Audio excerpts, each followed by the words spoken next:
Assalamualaikum warahmatullahi wabarakatuh. Saya Nelly Asdira dengan NIM channel D022014. Di sini saya akan menjelaskan jenis, sifat, dan mekanisme pemotongan pajak. A. Pengertian pajak penghasilan pemotongan. Pemotongan dan pemungutan adalah dua istilah yang berbeda. Pemotongan dapat berarti memotong atau mengurangi pembayaran yang dikaitkan dengan jumlah yang diterima atau dapat juga dikatakan sebagai dasar pengenaan pajak. B. Jenis-jenis penghasilan pemotongan. Pertama, pemotongan pajak penghasilan pasal 21. Kedua, pemotongan pajak penghasilan pasal 23. Ketiga, pemotongan pajak penghasilan pasal 26. Keempat, pemotongan pajak penghasilan final pasal 4 ayat 2. Kelima, pemotongan pajak penghasilan pasal 15. C. Sifat-sifat penghasilan pemotongan. Sifat-sifat pajak penghasilan pemotongan. Pajak final merupakan pajak yang dikenakan dengan tarif dan dasar pengenaan pajak tertentu atas penghasilan yang diterima atau diperoleh selama tahun berjalan.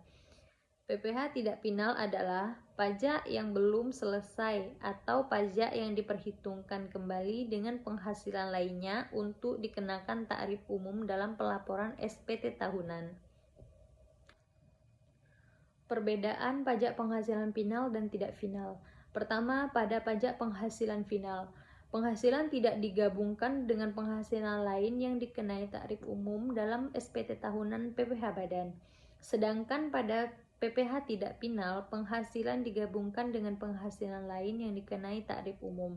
Kedua, pada pajak penghasilan final, biaya sehubungan untuk menghasilkan, menagih, dan memelihara penghasilan yang dikenai PPh tidak dapat dikurangi. Sedangkan pada PPh tidak final, biaya tersebut dapat dikurangkan.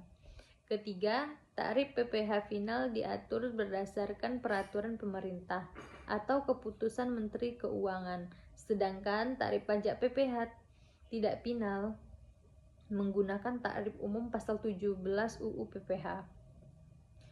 Keempat, pada pajak penghasilan final, bukti potong PPh tidak dapat diperhitungkan sebagai kredit pajak bagi pihak yang dipotong dan atau dipungut. Sedangkan pada PPh tidak final, bukti potong dapat diperhitungkan sebagai kredit pajak bagi pihak yang dipotong atau dipungut. Keempat, mekanisme pajak penghasilan pemotongan. Pemotongan PPh 21 terdapat dua aspek, yaitu menerima penghasilan juga memberi penghasilan.